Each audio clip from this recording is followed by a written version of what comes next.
हाय everyone, सभी का warm welcome है Y T your English tutor पे। आज सुबह का फर्स्ट एडिटोरियल द हिंदू का पढ़ने वाले हैं। एन अनकाइंड हाइक इसका टाइटल है। ये आर्टिकल लिखा हुआ है स्मॉल सेविंग स्कीम्स के ऊपर गवर्नमेंट ऑफ इंडिया की, जिसमें आप या आपके घर वाले भी इन्वेस्ट करते होंगे, पेरेंट्स इन्वेस्ट करते होंगे, जैसे ईपीएफ है, पीपीएफ है। इनमें अब नेगेटिव रिटर्न्स मिलने लगी हैं, आप पैसा खोने लगे हैं इन स्कीम्स में पैसा डाल करके। चलिए डिटेल में देखते हैं ऐसा क्यों होता है। इस आर्टिकल में जो भी पढ़ेंगे उसी पे बेस्ड एक क्विज आपके सामने है। 7 क्वेश्चंस हैं, कॉम्प्रीहेंशन, ग्रामर, वोकैबुलरी, हर चीज़ को हमें साथ लेके चलना है। मन से आर्टिकल को पढ़ो और 7 में से 7 मार्क्स को स्कोर करो। सॉल्यूशंस क्लास के लास्ट में करवाऊंगा। आइए क्लास को शुरू करते हैं।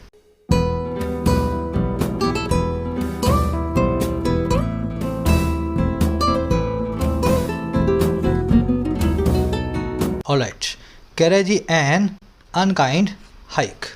देखिए, अनकाइंड हर वो चीज़ है जो काइंड नहीं है, और काइंड का मतलब होता है भला, दयावान। तो अनकाइंड कौन हो गया? जो भला नहीं है, जो दयावान नहीं है। और हाइक नाम के वर्ड का मतलब इंग्लिश में होता है बढ़त, बढ़ोतरी, किसी चीज़ में इजाफा।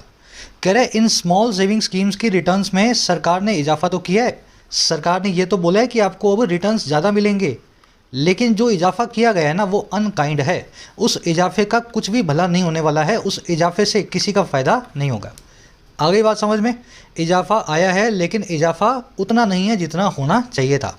अब ये हाइक क्या है, आप इसको आगे पढ़ेंगे। स्मॉल सेविंग स्कीम्स के बारे में भी आपको बताया जाएगा। हाइक नाम के वर्ड को भी ध्यान कर लें। किसी चीज़ में इंक्रीज, सर्ज या रेज को, यानी कि इजाफे को हाइक बोलते हैं। अब डिटेल में देखते हैं टाइटल पैराग्राफ से किस चीज़ की बात हो रही है। कह रहा है जी, with inflation persistently high, small saving rates should have been pegged higher. जब भी सेंटेंस विद से शुरू हो तो इसका मतलब होता है के साथ ही, एक काम के साथ ही दूसरा काम हो रहा है। अरे बात समझ में? कह रहे के साथ ही विद, अच्छा किसके साथ भाई? इन्फ्लेशन के, महंगाई के हाई रहने के साथ ही, ऊंचा बढ़ने के साथ ही। और कितना हाई? Persistently high. परसिस्टेंटली मतलब कंटिन्यूसली, बिना रुके। कह रहे इन्फ्लेशन के लगातार हाई बने रहने के साथ ही हुआ ये जी, हुआ ये कि स्मॉल सेविंग जो रेट्स हैं, वो वाली रेट्स जिन पे सरकार की स्मॉल सेविंग स्कीम्स के अंदर आपको इंटरेस्ट मिलता है, कह रहा वो जो इंटरेस्ट रेट्स हैं वो भी पैग की जानी चाहिए थी। शुड हैव बिन पैक्ड, उनको भी निर्धारित किया जाना चाहिए था, पैक किया जाना चाहिए था, और ज़्यादा हाई यानी कि हायर। आ रही बात समझ में? अगर महंगाई 6% है तो इनकी इंटरेस्ट रेट्स कम से कम 8 से 9% होनी चाहिए।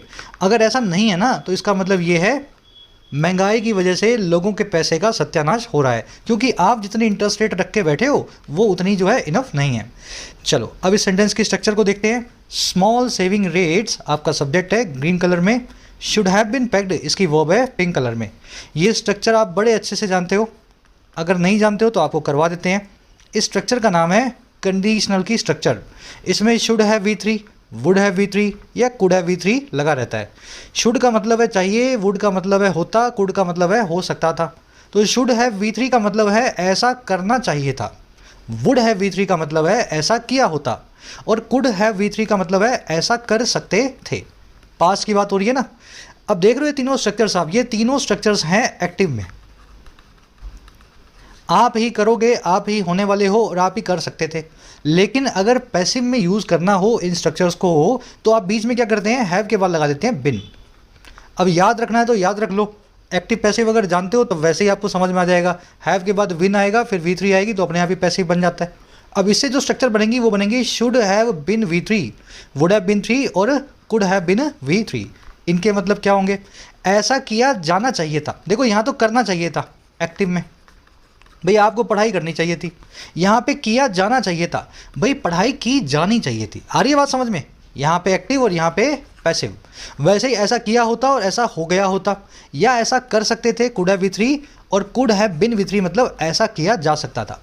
अब ये प्रैक्टिकली स्ट्रक्चर्स आपने देख लिए हैं, एक दो सेंटेंस बना के देखते हैं ताकि आपको समझ आए कैसे आपको सेंटेंस बनाने हैं। मान लीजिए मैं ऐसा बोल रहा हूँ, हमें मैच जीत लेना चाहिए था, या हमें मैच जीतना चाहिए था, तो मैं लगाऊंगा एक्टिव स्ट्रक्चर, क्योंकि हमें जीतना है तो we should have won the match, should have V3। लेकिन अगर मैं ऐसा बोलूं मैच को जीता जाना चाहिए था, मैच को जीता जाना चाहिए था। अब मैच के ऊपर काम होगा, स्ट्रक्चर बनेगी पैसिव में। शुड हैव की जगह लग जाएगा शुड हैव बिन, और सब्जेक्ट बन जाएगा मैच और ऑब्जेक्ट बन जाएगा वी। तो मैं लिखूंगा the match should have been won. Last में आप लगा सकते हो बाय अस, है ना, लिख दोगे, मैंने छोड़ दिया, लिख दोगे तो भी ठीक है। समझ में आ गया? इन दोनों सेंटेंस के बीच का डिफरेंस आपको समझना है, कब बिन लगेगा और कब बिन नहीं लगेगा। अगर करता ही सेंटेंस का सब्जेक्ट है, करता ही सेंटेंस का काम करने वाला ही सब्जेक्ट है, तब तो एक्टिव, और अगर सब्जेक्ट के ऊपर काम हो रहा है तब आपको बिन लगा के बनाना है पैसिव। वैसे ही हमने मैच जीता होता तो we would have won the match, और मैच जीत लिया गया होता तो the match would have been won. हम मैच जीत सकते थे, we could have won the match, और मैच को जीता जा सकता था, the match could have been won. बिल्कुल सिंपल तरीके से 6 स्ट्रक्चर्स आपकी यहाँ हो गए हैं पूरी। साफ साफ इसका एक स्क्रीनशॉट लो, जिंदगी में इन पे कभी गलती नहीं करोगे। अब सबको एक असाइनमेंट दे रहा हूँ छोटी सी, इस सेंटेंस में अपने आप से डिटरमिन करो कौन सी स्ट्रक्चर लगेगी इन 6 में से, एक्टिव या पैसिव। एक, इस इलेक्शन को एक ऑनेस्ट कैंडिडेट के द्वारा जीता जाना चाहिए था। इस इलेक्शन को एक ऑनेस्ट कैंडिडेट के द्वारा जीता जाना चाहिए था। सब लोग ट्राई करो और इसको बनाओ इंग्लिश में और कमेंट्स में डालो, गलत होगा सही होगा वहीं पे बता दूंगा। चलिए सब लोग ट्राई ज़रूर करेंगे, मुझे तो आती है। ये सब जो तामझाम हो रही है ना आपके लिए हो रही है, टाइम निकाल के डेटा खर्च करके जो पढ़ाई कर रहे हो, मुझे अच्छे से आता है, करना आपको खुद पड़ेगा। चलो जी आगे बढ़ते हैं। पैग का मतलब होता है किसी चीज़ के लेवल को डिसाइड करना, यानी कि पैग करना, और परसिस्टेंटली का मतलब होता है लगातार तरीके से, यानी कि कंटिन्यूअसली। ये एक एडवर्ब है, हाई नाम के एडजेक्टिव को मॉडिफाई कर रही है। अब आगे बढ़ के इस आर्टिकल की सारी वोकैब पर नज़र डालेंगे ताकि अपने इसको स्मूथली पढ़ सके। साथ ही में अपनी ऐप को डाउनलोड कर लेना अगर अभी तक आपने नहीं किया है तो। YT your English tutor app के ऊपर इंग्लिश सेक्शन किसी भी एग्जाम का आप कवर कर सकते हैं बड़ी आसानी से। ऐप का लिंक कमेंट सेक्शन में रखा हुआ है। आपको 3 कोर्सेज मिलेंगे ऐप पे, राइटिंग का कोर्स मिलेगा, बैंकिंग का कोर्स मिलेगा और साथ में SSC का। राइटिंग कोर्स के अंदर आपको लिखना सिखाया गया है बिल्कुल बेसिक से, किसी भी एग्जाम के लिए एसे, समरी, रिपोर्ट, प्रेसी, है ना, ये सारा काम आप कर सकते हो बहुत आसानी से 60 to 80 आवर्स के अंदर। तो थ्योरी प्लस प्रैक्टिकल दोनों का मिक्सचर है राइटिंग के कोर्स में। इस कोर्स की कीमत अभी 485 है दिवाली के मौके पे। नेक्स्ट मंथ से इसकी कीमत थोड़ी बढ़ने वाली है, उससे पहले जरूर से फायदा लें। SSC कोर्स में और बैंकिंग कोर्स में सारा सिलेबस कवर्ड है दोनों एग्जाम्स का। बैंकिंग के अंदर प्रीलिम्स मेंस, क्लरिकल PO, और SSC के अंदर all SSC exams, prelims and mains. कोई भी क्वेरी हो कोर्सेज से रिलेटेड, ये नंबर है टीम का, आप इस पर बात कर सकते हैं व्हाट्सअप करके। कोर्सेज को लास्ट के 15-20 दिनों में मत लिया करो, पहले जब टाइम होता है ना तभी कोर्स लेने का फ़ायदा लेना चाहिए। ऑलराइट, आज की वोकैब शुरू होगी परफंक्ट्री से। कल हमने कीप एट बे या होल्ड एट बे वाला फ्रेजल वर्ब पढ़ा था, किसी चीज़ को अपने से दूर रखना। ठीक है, तो परफंक्ट्री से शुरू करना है। परफंक्ट्री का मतलब होता है सरसरी भरा या छिछला। जब भी कोई काम आप इस तरीके से करते हो ना, ऊपर ऊपर से, बिना मन के, तो उसको आप परफंक्ट्री मैनर में करते हैं। ये कैजुअल मैनर होता है और बहुत हेस्टी होता है, जल्दबाजी भरा होता है, बिना किसी डिटेल को अटेंशन दिए हुए। Careless people often work in perfunctory manner.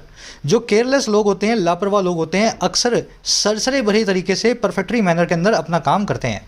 जो काम बोलोगे वो ऊपर ऊपर से कर देंगे, आधा अधूरा, काम पूरा हुआ या नहीं हुआ इनसे ज़्यादा मतलब इनको नहीं होता। परफंक्ट्री को कर्सरी भी बोलते हैं और सुपरफिशियल भी बोलते हैं। परफंक्ट्री में डिटेल्स तक आप नहीं जाते हैं। चलिए अब इसका अगला वर्ड है क्रैक डाउन। अच्छे से जानते हैं आप, किसी चीज़ को कंट्रोल करना या शिकंजा कसना, धर पकड़ करना। क्रैक डाउन को क्लैम डाउन भी बोलते हैं। इसको रेन इन, कंट्रोल या कर्व भी बोला जा सकता है। आज कर्व नाम का वर्ड आर्टिकल में देखेंगे। Tax authorities have started cracking down on tax evaders. Tax के अथॉरिटीज़ ने, यानी कि ऑफिसर्स ने, टैक्स डिपार्टमेंट के शिकंजा कसना शुरू कर दिया है, धर पकड़ करना या कंट्रोल करना शुरू कर दिया है टैक्स चोरों पे, टैक्स इवेडर्स पे। तो कर्व नाम का वर्ड आर्टिकल में आज आप देखने वाले हैं। अगला वर्ड है अंडरस्कोर। अंडरस्कोर का मतलब होता है किसी चीज़ को हाईलाइट करना। जैसे ये वर्ड लिखा हुआ है ना, इसके नीचे आप देख रहे हो ये अंडरलाइन हुआ है। इस वर्ड को अंडरलाइन करके इसकी तरफ मैंने आपका ध्यान खींचा है। इसी को ही अंडरस्कोर करना बोलते हैं, इसी को हाईलाइट करना बोलते हैं, और इसी का सिनोनिम है अंडरलाइन करना। एम्फसाइज करना, स्ट्रेस करना, एक्सेंचुएट करना। एक्सेंचुएट का मतलब होता है किसी चीज़ को अलग कर देना उस ग्रुप से। आप उसको बढ़ा के, बड़ा करके दिखाओगे तब भी उसकी तरफ नजर ही जाएगी ना सबकी। जैसे ये वर्ड है, अब देखो मैं इसको एक्सेंचुएट करने वाला हूँ, अभी तो नहीं हो पाएगा, ये PDF है। मान लीजिए इसका फॉन्ट बड़ा कर दूं, मैं इसको टेढ़ा मेढ़ा कर दूं तो एक्सेंचुएट कर दूंगा, है ना, तो इसकी तरफ आपका ध्यान खींचा जाएगा। इसको पंक्चुएट करना भी बोलते हैं। आज पंक्चुएट नाम का वर्ड आर्टिकल में देखेंगे, किसी चीज़ की तरफ सबकी नज़र को लाना। चलिए अगला वर्ड है हमारे पास ट्रैजेक्ट्री। ट्रैजेक्ट्री का मतलब होता है ग्राफ या पाथ। जैसे आपकी ट्रेजेक्ट्री ऐसी होनी चाहिए नीचे से ऊपर की तरफ, लेकिन कोई बदमाश लड़का है, नालायक बच्चा है जो पढ़ाई नहीं करता है, उसकी ट्रेजेक्ट्री कैसी होगी, ऊपर से नीचे की तरफ। तो आपका जो पाथ, रास्ता या ग्राफ है, कोर्स है, जो फ्लाइट है, वही आपकी ट्रेजेक्ट्री है। ठीक है, ये वर्ड आर्टिकल में आज आप देखेंगे। Indian economy is on an upward trajectory since the LPG reforms. Indian economy जो है वो ऊपर के ग्राफ के ऊपर चल रही है, अपवर्ड की तरफ ट्रेजेक्ट्री करके बैठी है जब से एलपीजी रिफॉर्म्स हुए थे 1990-92 के दौरान। ये उदारीकरण आप जानते हैं ना, एलपीजी रिफॉर्म्स, जिसके अंदर भारत की अर्थव्यवस्था को खोला गया था, तब से हम बहुत तेज़ी से ग्रो कर रहे हैं अपवर्ड ट्रेजेक्ट्री के अंदर। अगला वर्ड है जेस्चर। जेस्चर का मतलब होता है एक हिंट या सजेशन अपनी बॉडी लैंग्वेज से। जैसे मान लीजिए क्लास में आप बैठे हैं तो आपके प्रिंसिपल आ गए अचानक से लेक्चर हॉल में, और आप क्या होगे, फटाफट से खड़े हो जाओगे। चाहे आप खड़े ना भी हों, आप हल्का सा उठोगे ना अपनी सीट से, वो भी आपने एक जेस्चर दिया रिस्पेक्ट का। आ रही बात समझ में? तो अगर आप किसी को अपनी इंटेंशन बताते हो किसी जेस्चर से, तो वो आपका समझ गए ना, वो जेस्चर होता है। ये एक इंडिकेशन भी बोलते हैं इसको, और जेस्टिकुलेशन भी बोलते हैं। जैसे कोई बड़ा मिलता है तो आप हाथ जोड़ने का जेस्चर करते हैं उसके सामने, उसको नमस्ते करते हैं, है ना, तो ये जेस्चर्स होते हैं। Nuclear drills by Russia are a gesture of continuation of its war with Ukraine. Nuclear drills जो हैं रशिया के द्वारा की गई हैं, जो ये सभी की सभी एक इंडिकेशन है, एक जेस्चर है, एक संकेत है इसकी कंटिन्यूअस वॉर का, लंबी चलने वाली जंग का यूक्रेन के साथ। चलिए अगला वर्ड है आर्टिकुलेट। किसी चीज़ को साफ शब्दों में व्यक्त करना, स्टेट करना, क्लियरली कहलाता है आर्टिकुलेट करना। इसको इनंसिएट, इलोक्वेंट और स्पेल आउट करना भी बोलते हैं। आज इसकी सिनोनिमस फ्रेजल वर्ब है स्पेल आउट, जिसको आप आर्टिकल में देखेंगे। साफ शब्दों में किसी बात को बताना, स्पेल आउट करना। द सेल्समैन आर्टिकुलेटेड और द सेल्समैन स्पेल्ड आउट। देखो स्पेल आउट की थर्ड फॉर्म है, सेकंड फॉर्म स्पेल्ड आउट। तो सेल्समैन ने साफ शब्दों में स्पेल आउट किया, आर्टिकुलेट किया, और किसको, the features of the new car to the prospective buyers. Features को, उन फंक्शंस को जो नई कार के हैं, और किसके सामने किया, उन खरीदारों के सामने जो इसको खरीदना चाहते थे, प्रोस्पेक्टिव बायर्स थे। ठीक है, स्पेल आउट करना। लास्ट वर्ड है एवेन्यू। एवेन्यू का मतलब होता है एक ऐसा रास्ता जो आपकी मंजिल की तरफ जाता हो, किसी भी काम की तरफ, जो भी आपका काम है, मकसद है, उसकी तरफ जाता हो। जैसे मेहनत जो है या पढ़ाई करना जो है वो एक एवेन्यू है एक अच्छे करियर का। जैसे एक अच्छा करियर जो है वो एक एवेन्यू है अच्छी लाइफ का, है ना। तो जिस भी तरफ कोई चीज़ रास्ता जाता है, जो अप्रोच जाती है, उसको बोलते हैं एवेन्यू। एवेन्यू को एक अप्रोच भी बोल सकते हैं, path to something. Raising the interest rates is the only avenue that the central banks are left with to curb inflation. Interest rates को बढ़ाना सिर्फ अकेला एक रास्ता बचा है, ओनली एवेन्यू बचा है सेंट्रल बैंक्स के पास, that the central banks are left with. और क्यों?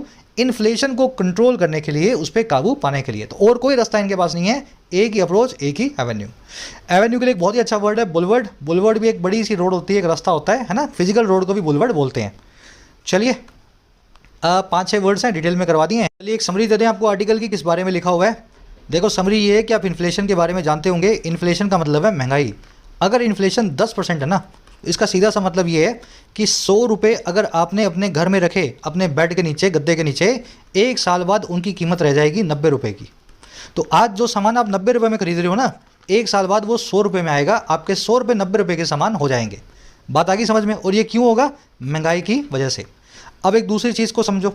सरकार एक स्कीम चलाती है, स्मॉल सेविंग स्कीम्स, जिसमें आप 500-1000 रुपये भी डाल सकते हो, 5000 भी डाल सकते हो, और अपने पैसे को थोड़ा सा इंटरेस्ट गेन कर सकते हो।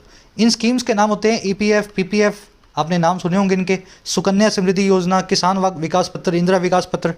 अब इन स्कीम्स के अंदर जो पैसा मिल रहा है ना, जो इंटरेस्ट मिल रहा है, वो इन्फ्लेशन के बिल्कुल बराबर है, या उससे भी कम है, या उससे थोड़ा सा ज़्यादा है। मान लीजिए इन्फ्लेशन है 7%, तो इन स्कीम्स के अंदर आपको इंटरेस्ट मिल रहा है 7.5%। तो कहने का मतलब क्या हुआ? आपके 100 रुपये 1 साल बाद 93 रुपये हो जाएंगे इन्फ्लेशन की वजह से, और इस स्कीम में 7.5 बढ़ के वापस 100 रुपये और 50 पैसे हो जाएंगे। तो ओवरऑल आपको नेगेटिव रिटर्न्स मिल रही हैं, या ना के बराबर इन स्कीम्स में रिटर्न्स मिल रही हैं। हमारा आर्टिकल यही कह रहा है कि ये नेगेटिव रिटर्न से काम नहीं चलेगा। आप इलेक्शन से पहले इनमें रिटर्न्स बढ़ाते हो, पर वो इस बार जो आपने बढ़ाई है वो भी बहुत कम है। धीरे धीरे लोग इन स्कीम्स में पैसा डालना बंद कर देंगे, और सरकार को ये पैसा मिलना बंद हो जाएगा देश के विकास में जो काम आता है। बस आज की टोन थोड़ा सा सजेस्ट कर रही है सरकार को कि क्या सरकार को करना चाहिए, और थोड़ी सी कंसर्न है कि अगर ऐसे ही कंजूसी करते रहे तो लोग पैसा देना आपको बंद कर देंगे। चलिए डिटेल में बता दिए समरी आपको। अब इन स्कीम्स के बारे में पढ़ लेना, क्या क्या स्कीम्स होती हैं ये। आ जाओ। कह रहा जी, the government recently increased the returns on a handful of small savings instruments for the ongoing October to December quarter by 0.1 to 0.3 percentage points। कह रहा है सरकार ने रिसेंटली ही इंक्रीज़ किया है, हाल ही में बढ़ाया है। और किसको बढ़ाया है जी? रिटर्न्स को बढ़ाया है, यानी कि ब्याज की दर को बढ़ाया है। और किस पे? एक handful of small saving instrument से। तो ये स्मॉल सेविंग कई सारी स्कीम्स हैं, कई सारे इंस्ट्रूमेंट्स हैं, उनमें से मुट्ठी भर पे, हैंडफुल मतलब मुट्ठी भर, तो इनमें से कई मुट्ठी भर पे इसने सरकार ने इंटरेस्ट को बढ़ाया है। और किसके लिए बढ़ाया भाई? इस ऑन गोइंग क्वार्टर के लिए, तिमाही के लिए, जो अभी जारी है, जो है अक्टूबर से दिसंबर की तीसरा क्वार्टर इस साल का। और कितना बढ़ाया जी? ये बढ़ाया गया है 0.1% से 0.3 परसेंटेज पॉइंट्स। मान लीजिए कहीं पे पहले 7% था, तो उसको 7.1 से 7.3% तक कर दिया गया है। आगे बात समझ में? चलो, गवर्नमेंट सब्जेक्ट है, इंक्रीज इसकी वर्ब है, पास्ट सिंपल सेंटेंस है, पास्ट इंडेफिनिट। इंस्ट्रूमेंट का मतलब होता है स्कीम, सेविंग इंस्ट्रूमेंट मतलब सेविंग स्कीम, ऐसा समझ सकते हैं। ऑन गोइंग का मतलब है जो भी जारी है, जो भी कंटिन्यू चल रहा है। बाय लगा के आप बढ़ाते हैं किसी भी चीज़ में अगर कमी या इजाफा हो। मान लीजिए दाम बढ़ गए किसी चीज़ के 10 रुपया, तो आप बोलोगे the prices of this thing have increased by 10 rupees. और मान लीजिए 10 रुपया घट भी गए, तब भी डिक्रीज्ड बाय 10 रुपी। घटने और बढ़ने के लिए हमेशा बाय के जरिए बताया जाता है कितना घटा कितना बढ़ा। चलो, अब ये हैंडफुल नाम के वर्ड को देखना, बहुत ही कूल ग्रामर कॉन्सेप्ट है, शायद आपको ना भी आता हो। हैंडफुल का मतलब है मुट्ठी भर, हैंड मतलब मुट्ठी, फुल मतलब भर, है ना। माउथ फुल का मतलब है जितना आपके मुंह में आ सके, माउथ फुल। और स्पून फुल का मतलब है चम्मच भर, जितना एक चम्मच में आता हो। अब मान लीजिए इन तीनों वर्ड्स का आपको बनाना है प्लूरल। क्या बनाना है? प्लूरल। तो कैसे बनाएंगे जी? हैंड फुल है तो आप क्या करेंगे जी? आप लिख देंगे हैंड्स फुल, ऐसा लिखना पड़ेगा, है ना। माउथ है तो एक माउथ, कई सारे माउथ हैं तो माउथ्स फुल। और स्पून है एक तो कई बना दोगे, स्पून्स लिख के स्पून्स फुल। लेकिन ध्यान रखना ये तीनों वर्ड्स गलत हैं। सही वर्ड्स क्या है इनके लिए? ये ऐसे नाउन्स हैं जब इनके आगे एस लगेगा तो लास्ट में ही लगेगा, ना कि हैंड, माउथ या स्पून के आगे। थोड़ा सा काउंटर इंट्यूटिव है, आपको लगेगा देख करके कि सर हैंड्स क्यों नहीं किया, लेकिन हैंडफुल अब एक अलग वर्ड बन चुका है, इसके आगे एस लगाना है, बीच में एस मत घुसाया ना। हैंडफुल्स, माउथफुल, स्पून फुल्स। चलिए, अब इसका प्लूरल बनाना आपने सीख लिया है, आज के क्विज में यूज़ करेंगे। आगे बढ़ो। कह रहा है जी पॉपुलर इन्वेस्टमेंट एवेन्यूज, एक सेकंड रुकना। कह रहा है popular investment avenues for the middle class such as public provident fund और PPF and national saving certificate were left out. अब कह रहे हैं जो बढ़ाया गया ना, ये कई मुट्ठी भर पे बढ़ाया गया, सब पे तो नहीं बढ़ाया गया। कह रहा है जो ये पॉपुलर इन्वेस्टमेंट एवेन्यूज हैं, एवेन्यू मतलब अप्रोच यानी कि रास्ता, देख चुके हो इस वर्ड को। और किसके लिए ये इन्वेस्टमेंट एवेन्यू है? मिडिल क्लास के लिए, ऐसे लोग जिनके पास बहुत सारा पैसा नहीं है, थोड़ा थोड़ा जमा करते हैं हर महीने। कह रहा है कि जैसे कि ये एवेन्यूज़ कौन कौन से हैं? एक तो है पब्लिक प्रोविडेंट फंड और एक है नेशनल सेविंग सर्टिफिकेट। ये नेशनल सेविंग सर्टिफिकेट आपने घर में देखे होंगे अपने दादा दादी के पास, किसान विकास पत्र, इंडिया विकास पत्र। कह रहा है ये जो इन्वेस्टमेंट एवेन्यूज़ है ना इस तरह के, कह रहा है इनको तो बाहर ही छोड़ दिया गया, इनको लेफ्ट आउट कर दिया गया। लेफ्ट आउट करना मतलब दायरे में नहीं लेना, इंक्लूड नहीं करना। तो जिन पे बढ़ाया था उनमें पीपीएफ और सेविंग सर्टिफिकेट्स नहीं आते हैं। चलिए, एवेन्यूज़ की वो है वर्ड लेफ्ट आउट। एवेन्यू आपने देख लिया, अप्रोच या पाथ, किसी चीज़ का रास्ता। और रास्ते के लिए एक सही वर्ड है हमारे पास, बुलवर्ड। अगर आप यूएस में सुनोगे या जाओगे कभी देखोगे तो बहुत सारी गलियों के नाम ही बुलवर्ड होते हैं। सनसेट बुलवर्ड, स्प्रिंग बुलवर्ड, है ना, इस तरह से गलियों के नाम होते हैं बुलवर्ड, क्योंकि बुलवर्ड का मतलब ही होता है गली या रास्ता। चलो आगे बढ़ते हैं। कह रहा है जी on paper the returns on these instruments are to be research on a market determined basis. कह रहा है अगर कागज़ की बात करें, ऑन पेपर बात करें, नियमों की बात करें, तो जो रिटर्न्स हैं, जो मुनाफा है, जो इंटरेस्ट है, और किस पे? इन सभी इंस्ट्रूमेंट्स पे, इन सभी स्कीम्स पे। कह रहे वो हैं, और क्या है जी? टू बी रिसेट, रिसेट की जाने वाली। रिसेट का मतलब होता है बार बार नए सिरे से निर्धारित करना, डिटरमिन करना, रिसेट करना। और कैसे? On a market determined basis, markets के हिसाब से, मार्केट जैसा डिटरमिन करेगी, निर्धारित करेगी उसके हिसाब से। और ये सारा काम कैसे होगा जी? ये सारा काम होगा with a spread of 0 to 100 basis points. ये सारा काम होगा एक स्प्रेड के साथ में जो है 0 से 100 बेसिस पॉइंट्स की। अब ये बेसिस पॉइंट्स बता रहा है क्या होते हैं? 1 बेसिस पॉइंट इक्वल टू या इक्वल्स 0.1%। अब ये सारा स्प्रेड किस पे होगा?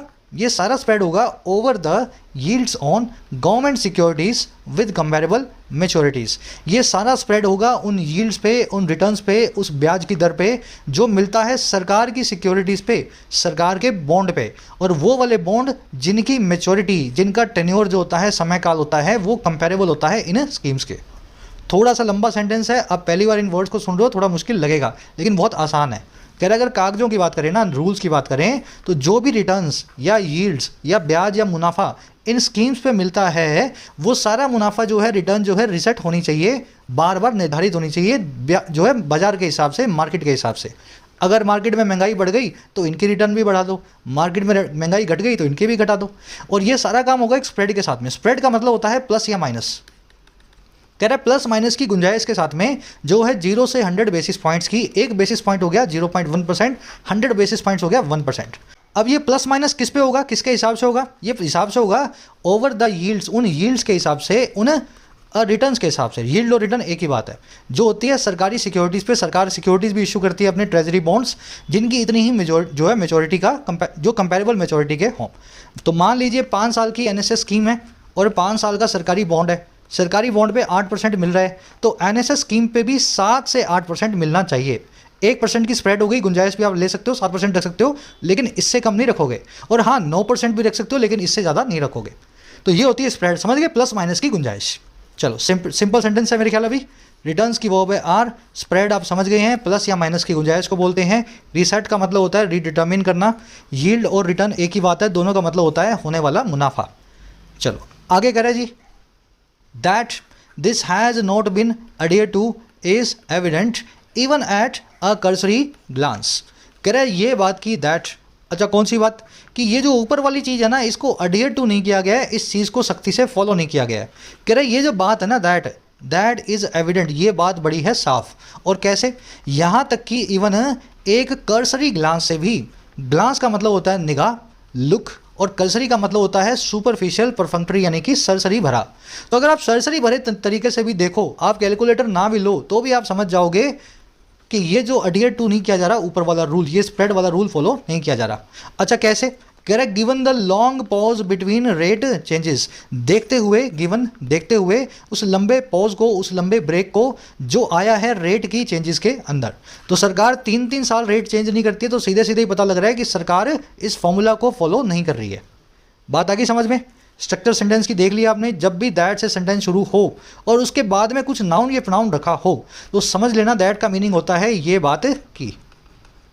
अब आप पूछोगे सर मैं इसका रट्टा मारूं क्या? यार आपने एक बार सीख लिया और रोज़ 1 घंटा पढ़ने में दिया तो ये बार बार रिपीट होगा। रट्टा तो उसको मारना है जिसको आज क्लास लेनी है और फिर अगले 15 दिन बाद, 16 दिन बाद आना, फिर से पूछना है कि सर ये क्या लिखा हुआ है। जो रोज़ क्लास ले रहे हैं उनके लिए तो बड़ा आसान है ये, है ना? तो दैट जब भी आए, नाउन या प्रोनाउन बाद में लिखा हो, तो आप उसका मतलब समझ लो ये बात की। तो ये बात की दैट, इसकी वर्ब होगी इज, दिस की वर्ब है has not been adhered to, passive voice के अंदर। कर्सरी, कैजुअल, परफंक्टरी, छिछला हो, जो सुपरफिशियल हो, सरसरी भरा हो। ग्लांस का मतलब होता है लुक या ग्लिम्स, एक निगाह। गिवन का मतलब है इस चीज़ को कंसीडर करते हुए या देखते हुए। पॉज का मतलब होता है एक ब्रेक, है ना, ब्रेक पीरियड। अडियर टू का मतलब होता है किसी चीज़ को सख्ती से फॉलो करना। अब यही जो है ना कंप्लाई और अबाइड नाम के वर्ड्स भी बताते हैं, लेकिन इन दोनों वर्ड्स की अपनी अपनी खुद की प्रीपोजिशन है।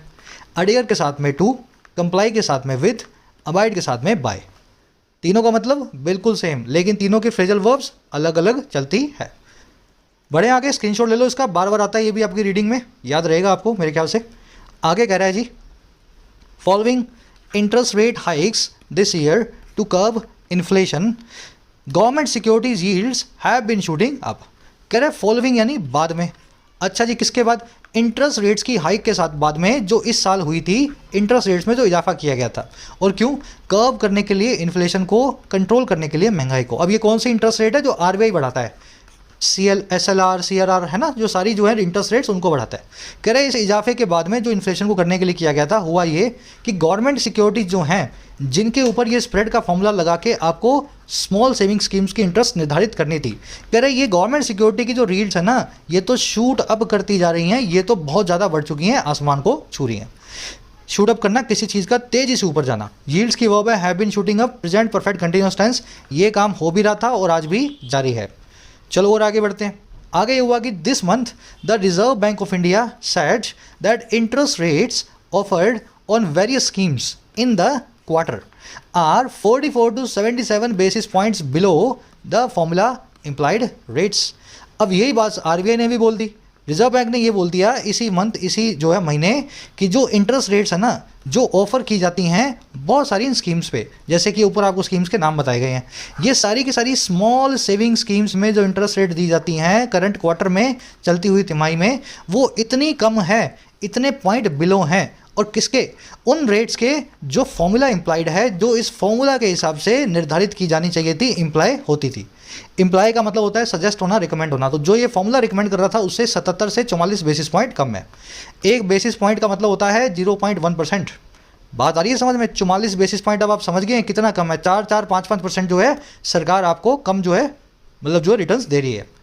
चलो जी, रेट्स की वर्ब है are, Reserve Bank of India की वर्ब है सेड, सरकारी एजेंसी है इसलिए आगे द को लगाया गया।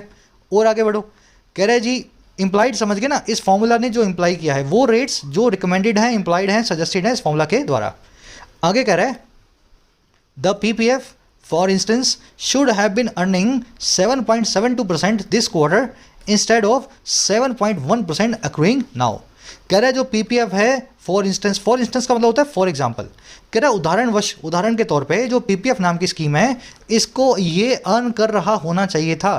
हैव बीन अर्निंग मतलब अर्न करता हुआ होना, और शुड का मतलब चाहिए। तो पीपीएफ को चाहिए था कि ये इतना अर्न करता, इतना % रिटर्न बच्चों सबको जो है ला करके देता जो लोग इन्वेस्टर्स हैं, और कहाँ पे? इस क्वार्टर में।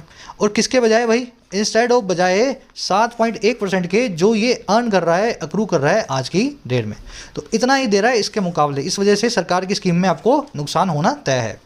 पीपीएफ की वर्ब है have been, should have been, earning. Accrue करना, अर्न करना एक ही बात है। यहाँ पे अर्निंग लिखा है, यहाँ अक्रूइंग लिखा है, एक ही बात है। आगे कह रहा है जी it is noteworthy that the central bank which usually publishes the formula based small saving rates every month और to had not spelled them out from May to September. कह रहा है ये भी नोट वर्दी है, इस चीज़ पे भी ध्यान देना। ध्यान ये देना कि जो हमारा सेंट्रल बैंक है यानी कि जो हमारा आरबीआई है, कह रहा है जो कि अक्सर पब्लिश करता है, नॉर्मली जो है सबको दिखाता है, और क्या? फॉर्मूला बेस्ड रेट्स को इन स्मॉल सेविंग स्कीम्स की। वो फॉर्मूला लगा के आरबीआई आपको बताता है हर महीने कि इस महीने इतनी रेट, इस महीने इतनी रेट होनी चाहिए। कह रहा है इस जो बताता है हर महीने या 2 महीने बाद। कह रहा है इस आरबीआई ने ना स्पेल देम आउट नहीं किया, इन रेट्स को आर्टिकुलेट नहीं किया, साफ शब्दों में नहीं बताया। और कब नहीं बताया? मई से सितंबर वाले महीने जो है क्वार्टर के अंदर। तो सेकेंड क्वार्टर में आरबीआई ने पब्लिश ही नहीं की इन रेट्स को कि लोगों को कितना पैसा मिलना चाहिए था। कह रहा है although it did not in August that the spread between current rates and the formula based rates had turned negative for most schemes. कह रहा है हालांकि इसने ये नोट कर दिया कि जो अगस्त के महीने में कि जो स्प्रेड है जो ऊंच नीच है 19-20 है, और किन दोनों चीज़ों के बीच में? हाल में जो रेट पे आपको पैसा मिल रहा है इन स्कीम्स में, और जो फॉर्मूला बेस्ड रेट्स होनी चाहिए जिससे पैसा मिलना चाहिए। कह रहा है वो स्प्रेड जो है ना टर्न कर चुकी है नेगेटिव ज़्यादातर इन स्कीम्स के लिए। तो 1% ऊपर नीचे हो सकता है ना। अब ये कह रहा है आरबीआई कि नीचे ही मिल रहा है, ऊपर नहीं मिल रहा है, नेगेटिव रिटर्न्स आपको मिल रही है, कहने का मतलब ये। चलिए सेंटेंस थोड़ा सा लंबा है मेरे ख्याल से, पर सिंपल है। थोड़ा लंबा होने के बावजूद इट की वर्ब है इज, बैंक की वर्ब है had not spelled them out. Spell out करना, साफ शब्दों में बताना, आर्टिकुलेट करना, क्लियरली एक्सप्रेस करना। विच आया है आरबीआई के लिए, इसके लिए इसकी वर्ब है पब्लिशेस।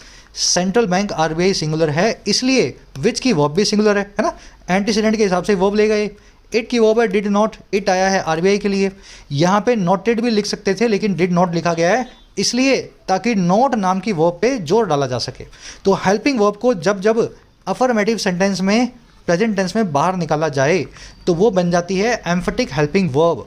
जैसे आपको किसी ने बोला कि यार आप मेहनत नहीं करते हो, आपने बोला मैं करता हूँ मेहनत, फिर उसने बोला नहीं करते हो, आपने बोला मैं करता हूँ, फिर तीसरी बार आपको जोर दे के बोलना है नहीं मैं करता हूँ, तो आप बोलोगे आई वर्क हार्ड नहीं, आई वर्क हार्ड नहीं, आप लिखेंगे आई डू वर्क हार्ड, है ना। तो डू को बाहर निकाल लिया आपने जोर देने के लिए वर्क नाम की वर्ब पे, तो इसको बोलते हैं एम्फेटिक हेल्पिंग वर्ब। स्प्रेड की वर्ब है हैड टर्न, टर्न का मतलब है बदल जाना किसी दूसरी फॉर्म में।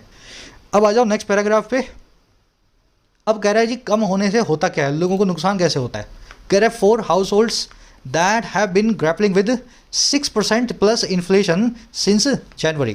कह रहा है उन परिवारों के लिए, हाउस होल्ड्स के लिए, ऐसे लोग जो हाउस को होल्ड करते हैं, परिवार बना के बैठे हैं, और वो परिवार जो कि ग्रैपल विद कर रहे हैं, निपट रहे हैं। ग्रैपल विद करना, किसी चीज़ से निपटना, और किससे? 6% से प्लस, यानी ज़्यादा की इन्फ्लेशन से, महंगाई से। और कब से हो रहा है काम? जनवरी वाले महीने से। कह रहे हैं ऐसे परिवारों के लिए ना, और कह रहे हैं ये वही रेट्स हैं। अब देखो यहाँ कोमा से कोमा के बीच में ये कोमा, फिर ये कोमा, कह रहे हैं punctuated by a few months of 7% plus price rise. कह रहे ये वो रेट्स हैं जो पंक्चुएटेड हैं, जो हाईलाइटेड हैं कुछ महीनों के अंदर या कुछ महीनों के द्वारा, जो महीने थे 7% से ज़्यादा के प्राइस राइज के। कह रहा है ऐसे जो परिवार है ना, कह रहा है उनके लिए हुआ क्या? कह रहा है दीज मेगर हाइक्स, हाइक का मतलब है इजाफा, मेगर का मतलब है नाम मात्र का। ये जो नाम मात्र का इजाफा सरकार ने किया है, कह रहा है आर फार फ्रॉम इनफ, ये इनफ से फार हैं, आस पास भी नहीं है पर्याप्त होने के। और क्यों? टू लिफ्ट सेंटिमेंट, इनके सेंटिमेंट को, इनके मोराल को, इनके कॉन्फिडेंस को बूस्ट करने में। आई बात समझ में? तो इतनी महंगाई चल रही है 6-7% की बाजार में, अगर आप 7% दे रहे थे, अब 7.1% दे रहे हो, तो कुछ बड़ा आपने नहीं कर दिया है। इतना पैसा तो महंगाई हमारा ऑलरेडी खा ही रही थी। चलिए हाउस होल्ड्स के लिए दैट आया, दैट की वर्ब है हैव बीन ग्रैपलिंग विद। अब देखो हाउस होल्ड्स प्लूरल है, इसलिए दैट की वर्ब भी प्लूरल है, रिलेटिव प्रोनाउन है दैट। हु विच दैट, हमेशा अपने एंटीसीडेंट को देखेंगे और उस हिसाब से अपनी वर्ब को डिसाइड करेंगे। ग्रैपल विद करना, किसी चीज़ से निपटना, इसको डील विद करना, कंटेंट विद करना, पुटअप विद करना, कोप विद करना, और टैकल करना भी बोलते हैं। टैकल के बाद में कभी कोई प्रेपोजिशन नहीं आएगी, कोप के बाद में अप नहीं आएगा, और पुट के साथ में हमेशा अप आएगा। करवा चुका हूँ ये सब चीज़ें, बार बार इसीलिए करवा रहा हूँ, थोड़ा आप स्क्रीनशॉट लो, देखो, दिमाग में बैठे। पुट के साथ में अप नहीं आएगा, कोप के पुट के साथ में अप आएगा, कोप के साथ में अप कभी नहीं आएगा, और टैकल के साथ में तो विद भी नहीं आता है। ठीक है, चलो। पंक्चुएटेड मतलब हाईलाइटेड, अंडरलाइंड, एम्फोसाइज, एक्सेंचुएटेड। मेगर का मतलब होता है थोड़ा सा, ट्रिवियल बोल सकते हैं, इनसफिशिएंट बोल सकते हैं इसको, नाम मात्र का है ना, मेगर। चलो आगे बढ़ते हैं। आगे कह रहा है जी bear in mind that this was the first change in these schemes rate in 27 months. कह रहा है इस चीज़ को भी बेयर इन माइंड करो। यहाँ पे एक इंपेरेटिव सेंटेंस बना हुआ है जिसमें यू सब्जेक्ट है, यानी कि आप सब्जेक्ट है। बेयर इन माइंड का मतलब होता है दिमाग में इस ख्याल को रखना। तो कह रहा है आप इस ख्याल को भी दिमाग में रखो, बेयर इन माइंड करो दैट वो ये कि ये पहली दफ़ा थी, पहला चेंज था इन स्कीम्स के रेट्स में पिछले 27 मंथ्स के अंदर, पिछले 2.5 सालों के अंदर। कह रहा है after a sharp cut in range of 0.5 to 1.4 percentage points across schemes introduce in April 2020। कह रहा है ये सब जो हुआ है ये एक बहुत ही बड़े कट के बाद हुआ है, बहुत ही बड़ी कमी के बाद हुआ है, जो आई है रेंज में इसके 0.5 से 1.4 पॉइंट्स की। और कहाँ पे? इन सभी स्कीम्स के अंदर।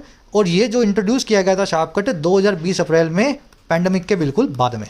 तो पैंडमिक के बाद सरकार ने तो इनकी रेट्स को कम कर दिया था, क्योंकि महंगाई कम थी और उस वक्त जो है इंटरेस्ट रेट्स को बिल्कुल हटा दिया गया था, बिल्कुल सस्ता लोन मिल रहा था, तो इसकी जो है रिटर्न्स को भी कम करना जरूरी था। तो 2020 अप्रैल में जो रिटर्न्स कम की थी उसके बिल्कुल बाद में अब 27 महीनों बाद सरकार ने इन रेट्स को फिर से थोड़ा थोड़ा बढ़ाया है।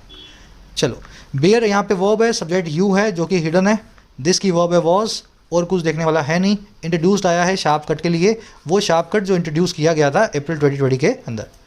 कह रहा है जी that political considerations still determine the trajectory of small savers nest egg sizes can be gauged by the few recent occasions. अब ये सेंटेंस ध्यान से पढ़ना। कह रहा है जी दैट, ये बात की। अब देखो दैट के बाद आ रहा है एक एडजेक्टिव, उसके बाद आ रहा है एक नाउन।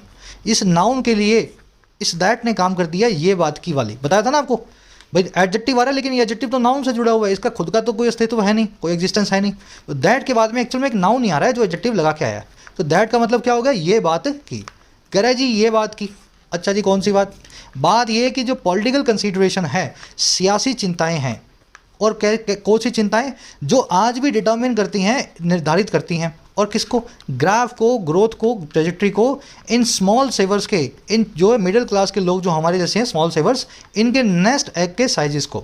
देखिए साइज का मतलब है आकार, नेस्ट एग एक इडियम होती है, इसका मतलब होता है आपका रिटायरमेंट फंड। कह रहे ये वाली बात भी उलझुल बात कि आज भी राजनीतिक पैंतरे, सियासी कंसिडरेशन जो हैं वो आज भी डिटर्मिन करेंगी हमारे छोटे मोटे लोगों के रिटायरमेंट फंड के ग्राफ को या ट्रेजेक्ट्री को, उसके साइज को। कह रहे ये बात जो है ना ये गेज की जा सकती है। गेज का मतलब होता है किसी चीज़ को मेजर करना, और किसके द्वारा मेजर की जा सकती है? ये नापी जा सकती है फ्यू रिसेंट ओकेजन्स के द्वारा, कुछ एक रिसेंट घटनाओं के द्वारा। अब कौन सी घटनाएं हैं? कह रहे व्हेन रेट्स वर चेंज्ड और रोल्ड बैक, जब रेट्स को या तो बदला गया था या फिर बदल करके वापस जो है पुरानी वाली रेट्स को लाया गया था, रोल बैक किया गया था। आ रही है बात समझ में? तो आप कितना भी कमा लो, आपका पैसा रिटायरमेंट का कितना बनेगा ये बात निर्धारित करती है कि कौन सी पॉलिटिकल पार्टी बैठी है, क्योंकि ये पार्टियां क्या करती हैं, इलेक्शन के वक्त जो है इन स्कीम्स में इंटरेस्ट को बढ़ा देती हैं, फिर आपका वोट मिल जाता है, फिर इंटरेस्ट को घटा देती हैं, है ना। कहने का मतलब ये कंसिडरेशंस की वर्ब है डिटर्मिन, दैट की वर्ब है कैन बी गेज्ड, इसको गोज लिखा जाता है लेकिन गेज बोला जाता है। गेज का मतलब होता है किसी चीज़ को नापना, मेजर करना, किसी चीज़ का लेवल डिसाइड करना। रेट्स की वर्ब है वर चेंज्ड और were rolled back. Roll back, roll out और रोल ओवर 3 फ्रेजल वर्ब्स हैं, इनके मीनिंग आप जानते हैं। करवा दूं फटाफट से, सबको आते होंगे मेरे ख्याल से, बहुत बार कर चुके हैं। रोल आउट का मतलब है लॉन्च करना, रोल बैक का मतलब है कैंसिल करना, और कब? लॉन्च के बाद। कैंसिल समथिंग आफ्टर द या after it's launch, after it's launch. और रोल ओवर का मतलब होता है कंटिन्यू करना किसी चीज़ को। मान लीजिए सरकार ने बोला भाई सबके खाते में 15-15 लाख रुपए आएंगे, एग्जाम्पल दे रहा हूँ मैं हंसी मजाक के लिए, तो ये स्कीम को रोल आउट कर दिया सरकार ने, लॉन्च कर दिया। फिर सरकार को लगा यार ये तो बहुत ज़्यादा हो गया, तो सरकार ने बोला हम कैंसिल कर रहे हैं स्कीम को, तो सरकार बोलेगी we are rolling back this scheme. और मान लीजिए सरकार ने बोला ये 15 लाख अब हर साल मिलेंगे, तो इस स्कीम को सरकार ने रोल ओवर कर दिया, कंटिन्यू कर दिया। अब हर साल हर महीने जब भी सरकार बोलती है सबके अकाउंट में उतने पैसे आते रहेंगे। तो इस एग्जाम्पल से तीनों फ्रेजल वर्ब्स को आपको याद रखना है। चलो आगे बढ़े। आपके मोबाइल में रोल ओवर डेटा भी होता है, कभी कभी किसी कंपनी आपको डेटा देती है कि कल का 1 GB डेटा आज आपका कंटिन्यू हो जाएगा ना, रोल ओवर डेटा उसको बोलते हैं। आगे कह रहा है जी the last time rates were hide was in January 19। कह रहा है आखिरी दफ़ा जब इंटरेस्ट रेट्स को इन स्कीम्स के ऊपर बढ़ाया गया था वो था जनवरी 19 का मौका। कह रहे just ahead of Lok Sabha election, बिल्कुल लोकसभा इलेक्शन से पहले। तो इस तरीके से इलेक्शन के हिसाब से सरकार ये सारे काम करती है। लास्ट टाइम की वर्ब है वॉज, रेट्स की वर्ब है वर हाइट। कह रहे इन मार्च 2021 the government had announced further cuts ranging from this percentage to this percentage but withdrew the decision overnight। फिर कह रहे मार्च 21 में भी सरकार ने बढ़ाया था, सरकार ने अनाउंस कर दिया था और ज़्यादा कट को और ज़्यादा कमी को, बढ़ाया नहीं घटाया था, और ये कमी घट रही थी 0.4 से 1.1% तक की। तो ऐसा सरकार ने बोला था हम कम कर देंगे आपका इंटरेस्ट। कह रहे लेकिन सरकार ने विड्रू कर लिया इस डिसीजन को, सरकार ने वापस ले लिया इस फैसले को रातों रात ओवरनाइट। और क्यों लिया, कैसे लिया? Citing an oversight amid a poll campaign for 5 states. Cite करते हुए, हवाला देते हुए एक गलती का, एक लापरवाही का। सरकार ने बोला गलती हो गई हमसे, लापरवाही से हमने ये डिसीजन लिया था। लेकिन ये लापरवाही कब हुई थी मालूम आपको? ये हुई थी चलते पोल कैंपेन के, चुनावी अभियान के 5 स्टेट्स में, 5 राज्यों के अंदर। तो गलती से किसी सरकारी बाबू ने कर दिया होगा इसको कट, फिर इनको याद आया कि यहाँ तो चुनाव होने वाले हैं, तो उन्होंने फटाफट इसको विड्रॉ किया, रोल बैक किया अपने डिसीजन को, और बोला कि हमसे तो गलती हो गई है ना। चलो गवर्नमेंट की वर्ब है हैड अनाउंस्ड। ओवरसाइट का मतलब होता है चूक, a mistake due to carelessness. Citing यहाँ पे किसी चीज़ का हवाला देना। गवर्नमेंट की दूसरी वर्ब है विड्रू, ठीक है, withdrew. Government had announced and government withdrew, पहले अनाउंस किया बाद में विड्रॉ किया। और आगे देखते हैं, कह रहा है जी however even as a token gesture to voters in upcoming polls this latest tweak in small savings rates does not make the cut. अब ये हाईली सरकास्टिक हो रहा है। कह रहे इस बार भी तुम इसीलिए बढ़ा रहे हो क्योंकि चुनाव आ रहे हैं। कह रहे हालांकि एक टोकन गेस्चर के तौर पे भी, जेस्चर आपने देख लिया, संकेत, टोकन का मतलब है छोटा सा। कह रहे एक छोटे से संकेत के तौर पे भी जो आपने वोटर्स को दिया है अपकमिंग पोल्स के अंदर आने वाले विधानसभा चुनावों के लिए, ये जो लेटेस्ट ट्वीक आपने किया है ना, नया नया जो बदलाव किया है स्मॉल सेविंग की रेट्स में, ये भी मेक द कट नहीं करता। बताइए समझ में? तो इस बार फिर से इसीलिए बढ़ाया गया है, लेकिन इस बार जो बढ़ाई गई है ना उससे ज़्यादा फर्क नहीं पड़ेगा, इतनी कम बढ़ाई गई है कि लोग वोट भी नहीं डालेंगे, कम से कम इन रेट्स को देख करके। तो चलिए ट्वीक की वर्ब है does not make the cut. Make the cut का मतलब होता है किसी चीज़ का सफिशिएंट होना, किसी चीज़ का किसी क्राइटेरियन को फुलफिल करना। जैसे मान लीजिए आपने कट ऑफ को पार कर लिया, तो आप बोलेंगे I was able to make the cut, मैं इस चीज़ में एबल था कि मैं क्राइटेरिया को कट ऑफ के पूरा कर पाया।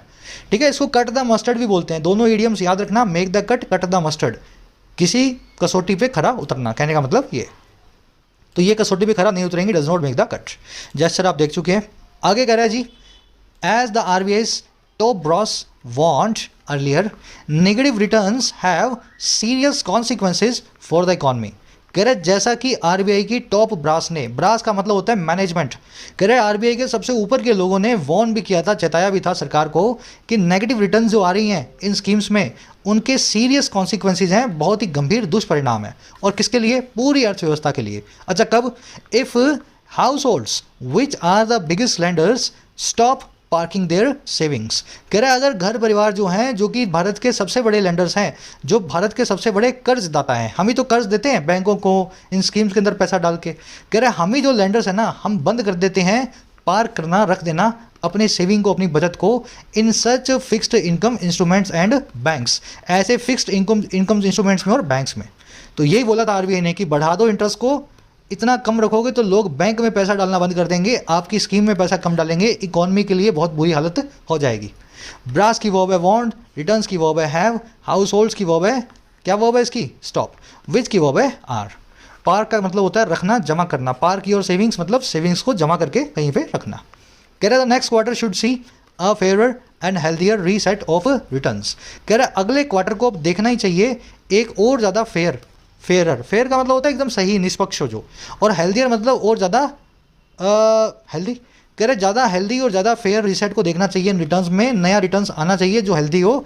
और क्यों? निगेट करने के लिए इन्फ्लेशन के डेंट को हाउस होल्ड्स की सेविंग पे। निगेट का मतलब होता है किसी चीज़ को ख़त्म कर देना, किसी चीज़ को बराबर कर देना, है ना, न्यूट्रलाइज करना, कैंसिल करना। तो कैंसिल करने के लिए, ख़त्म कर देने के लिए इन्फ्लेशन की चोट को, मार को, डेंट को हम लोगों की सेविंग्स पे, हम लोगों की बचत पे, क्योंकि मार पड़ रही है तो अगले क्वार्टर के अंदर शायद सरकार ठीक से हेल्दी वे के अंदर इन रिटर्न्स को रिसेट करके बढ़ाएगी। क्वार्टर की वर्ब है शुड सी। डेंट का मतलब होता है चोट, डैमेज, हिट। निगेट का मतलब है कैंसिल करना, न्यूट्रलाइज करना, दो चीज़ों को आपस में बराबर कर देना।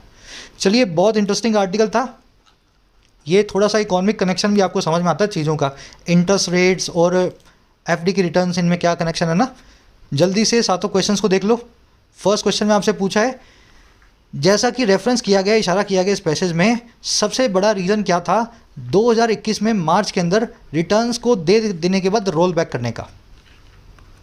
भाई रिटर्न्स पे पहले कट लगाया, फिर उसको कैंसिल किया, तो कट लगा के कैंसिल क्यों किया था सरकार ने? सबसे बड़ा रीज़न इसका क्या था पैसेज के हिसाब से? क्या इसका रीज़न था सरकार की चूक? क्या इसका रीज़न था सरकार की चिंताएं अपनी पॉलिटिक्स करियर को लेके? क्या इसका रीज़न था एक मंदी, या इसका रीज़न था एक कोविड-19 पैंडमिक? तो सही आंसर मेरे ख्याल से आसान है बहुत निकालना, अभी अभी आपने इसको पढ़ा है अच्छे से इस सेंटेंस को। सेकंड में आपसे पूछा है, in authors opinion what could be the most alarming consequence of non rationalization of returns on small savings? लेखक की नज़र में, लेखक की राय में सबसे ज़्यादा अलार्म करने वाला, चिंतित करने वाला दुष्परिणाम क्या होगा नहीं सही करने को, नॉन रेशनलाइजेशन को, रिटर्न्स का स्मॉल सेविंग स्कीम्स पे? अगर सही नहीं किया तो लेखक के हिसाब से सबसे बड़ा दुष्परिणाम क्या होगा? बस इससे लोग जो खर्चा करना बढ़ा देंगे, इससे इन्वेस्टमेंट कम कर देंगे लोग, इससे शेयर मार्केट से, सेकेंडरी मार्केट से कैपिटल निकल जाएगी, या इससे महंगाई और अनएम्प्लॉयमेंट और बढ़ेंगे। तो ये थोड़ा सा इन्फ्लुएंस बेस्ड है लेकिन आसान है। एक बार कोशिश करो, इसी वीडियो के नीचे फर्स्ट कमेंट में इसके आंसर पिन कमेंट में रखे हुए हैं, जाके आप चेक कर लेना। थर्ड में आपसे पूछा है, जो चीज़ समथिंग कैजुअल हो या नॉन डिटेल्ड हो नेचर में, उसके लिए कौन सा वन वर्ड यूज़ करेंगे?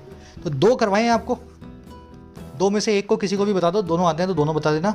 फोर्थ में आपसे पूछा है, मेक द कट नाम के फ्रेज का क्या मीनिंग होता है? कर लोगे ये भी।